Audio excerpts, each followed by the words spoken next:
Hey folks, the Comics Kid 2099 here. I want to talk to you about a graphic novel that I read somewhat recently. Miracleman, Book 1, A Dream of Flying.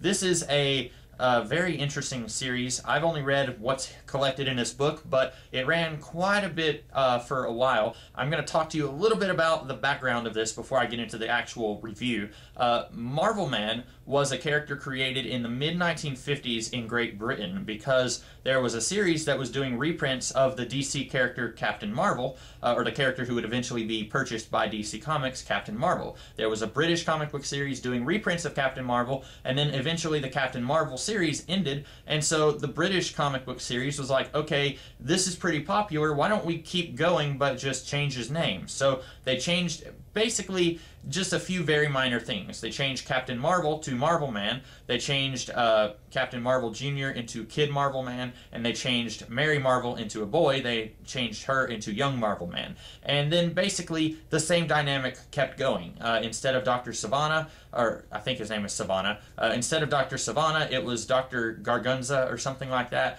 Basically, it's the same dynamic as the old 1940s, early 50s Captain Marvel stuff. And then that ran for a little while, and then it got canceled because superheroes kind of became less popular as time went on. And then flash forward to the early 1980s. Alan Moore and Gary Leach are working at a comic book anthology series called Warrior, and this is the same series that printed V for Vendetta, which is a very well-known Alan Moore story, and they also did a revival of the character of Marvel Man. And for a little while they were calling him Marvel Man, and then after a certain point Marvel Comics said, whoa, you can't call him Marvel Man because, and this is extremely ludicrous, but apparently Marvel Comics thinks that they own the word Marvel, and so they said you can't call him Marvel Man, even though that was the name of the character, so they changed his name to Miracleman, Kid Miracleman and Young Miracleman. And then they did, I don't know how long this Miracleman series ran in the Warrior series, but then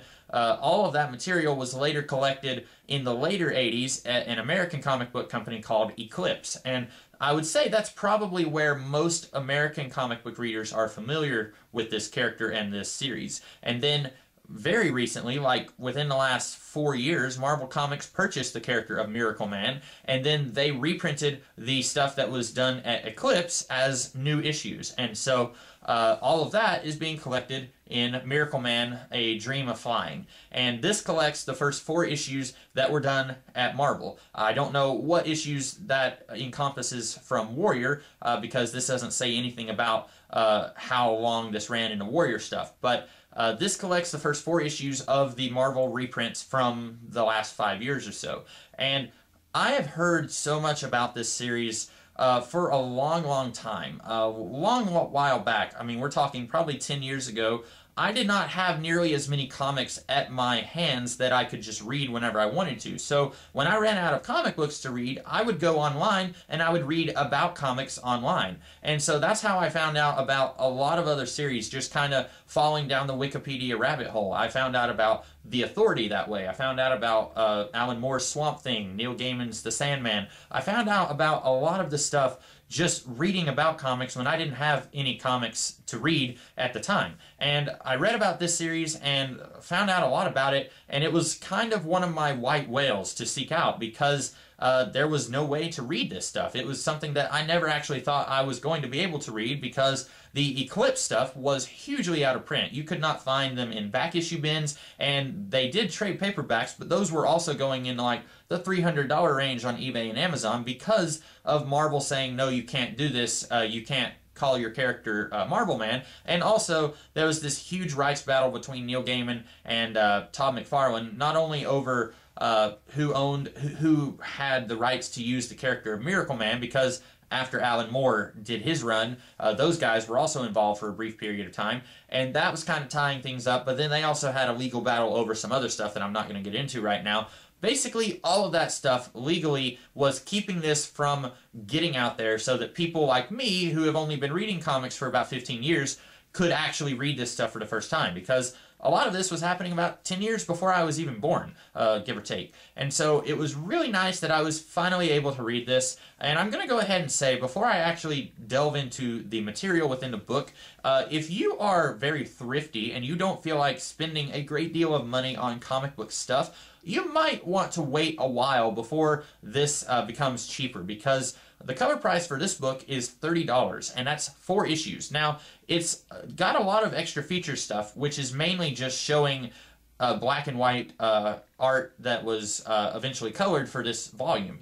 A lot of the extra feature stuff is basically just kind of reprints of the art that you're seeing in here. So if you're thinking, well, it's a little steep for 4 issues, it's got a lot of extra features, I'm going to go ahead and say, for me, the extra features really weren't worth it. I will say, I did not pay $30 for this. This was marked down to 50% at a local Books A Million, and then I also had a coupon that allowed me to take it down 20% more for my entire in-store purchase. So I ended up getting this book for like 70% off. So that was a really good deal for me, and for 4 issues, that's not bad. But if I didn't have the 50% off, if I didn't have the 20% off plus that, I probably would not have bought this, because this has been out for a little while and I've been waiting for a good price on it, and I finally got that. So that's why I got it. But if you're like me and you're thinking that $30 is way too much for 4 issues, then you can probably find it elsewhere, maybe on Amazon or eBay for a little cheaper, but $30 is just ridiculous. Let me talk a little bit about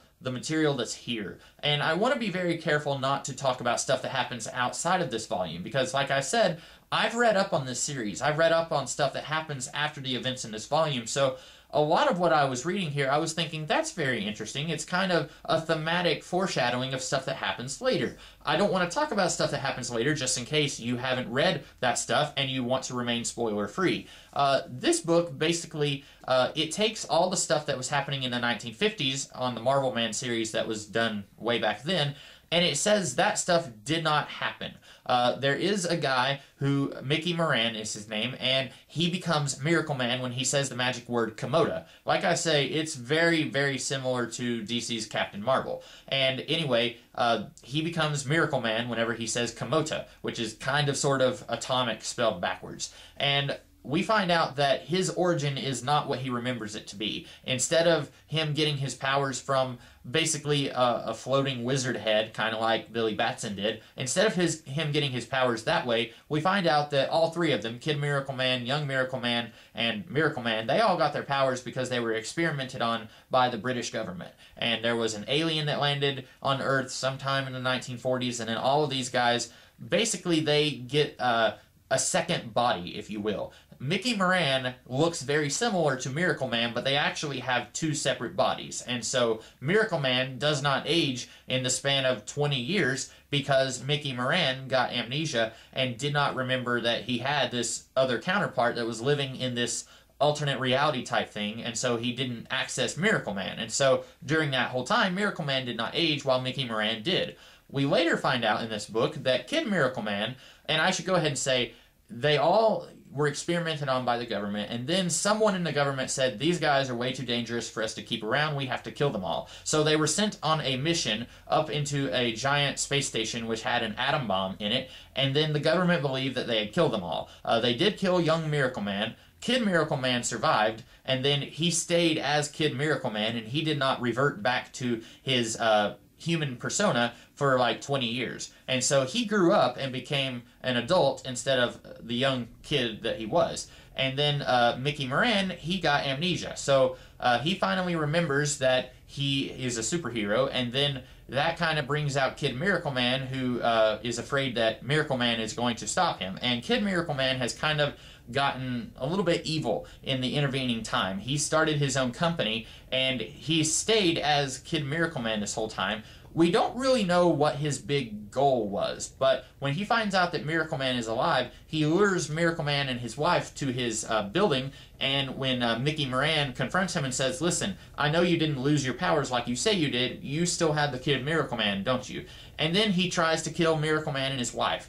I don't really understand why. It seems like he just kind of went crazy over time, and he doesn't really have much motivation beyond that. But like I said, thematically, this book deals with a lot of stuff that it will be dealing with later on down the line, and I don't want to talk about the plot stuff that happens later on outside of this book, but I was very impressed that Alan Moore was dealing with that stuff this early in this book, and then he's going to deal with it in a very different way later on. So I'm very much looking forward to reading all of that. Also, this book, it does something that Alan Moore spent most of his career doing. It basically is thumbing its nose at juvenile kiddie comics. It says, well, Captain Marvel, the DC Captain Marvel, his origin is very silly and goofy, and so we're going to make fun of that and say that it's preposterous and that could never happen. But more realistically, an alien would come to Earth and the government would fuse its body with this little boy who's an orphan of a Royal Air Force pilot. And to be honest, they're both about equally ridiculous, but Alan Moore seems to think that what he's putting forward in this book is a lot more mature and a lot more believable. And this is something that he does. He takes comic books, which used to be a very jolly, lighthearted medium, and then he kind of turns it twisted and dark. In a lot of his work, you can see that happening. Now, much more recently, Alan Moore has said that he kind of regrets doing that. He says that he really didn't realize that all of comics as a medium would kind of follow in the path of The Dark Knight Returns, not written by Alan Moore, and The Watchmen, which was written by Alan Moore. He said he really didn't think that comics would all kind of go that dark. And so in the early 2000s, he worked on stuff like Tom Strong and America's Best Comics, where he was kind of trying to rehabilitate the lighthearted comics that had come before his career. I'm not really sure if he's still kind of trying to do that, because a lot of his more recent League of Extraordinary Gentlemen stuff has kind of gone back to being dark and twisted, so maybe he regrets that he regretted doing that. I don't know. But that is one thing that I've noticed about his work over the years, and if you don't like the dark, mature, twisted stuff, then you're probably not going to want to buy this. And it does warn you on the back. It has parental advisory for strong language and content. Now, I will say this particular book is fairly light on the strong language and content, but I know later on in Alan Moore's run, again, trying to avoid plot stuff that happens outside of this book, but later on, there is a lot more stuff that happens in his run that is very, you want to keep this out of reach of children. But this particular book isn't extremely bad. It's something that you would see at Vertigo if this was printed at DC Comics, but it's not a hard rated R, if that makes any sense. I'm trying to think of anything else that I want to say.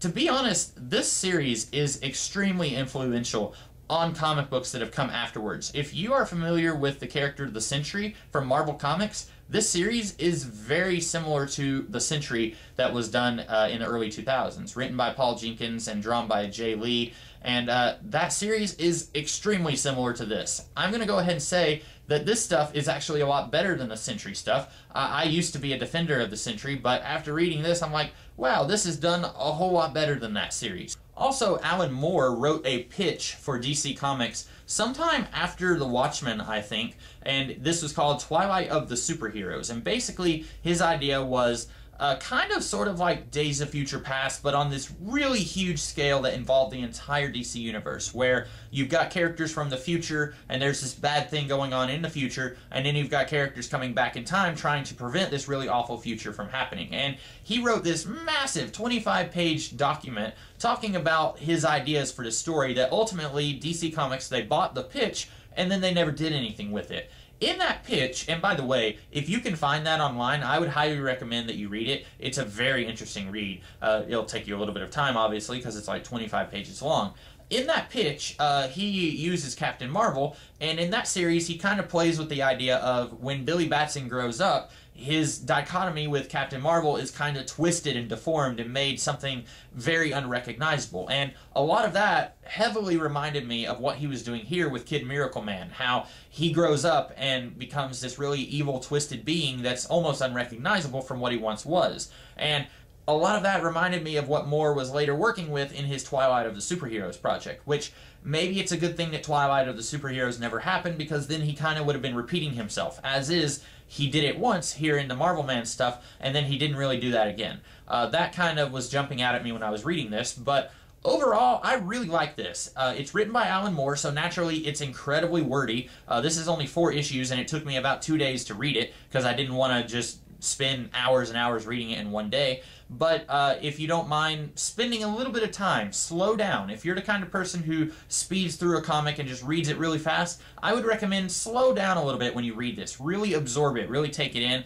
It's really fun, really enjoyable, and when I say fun, I mean it's very well done. But it's not the goofy, lighthearted Captain Marvel ripoff that it was in the 1950s. It's trying to be above that sort of thing. But I highly enjoyed myself. I feel like this definitely lived up to the hype that I had been reading online for 10 years or so.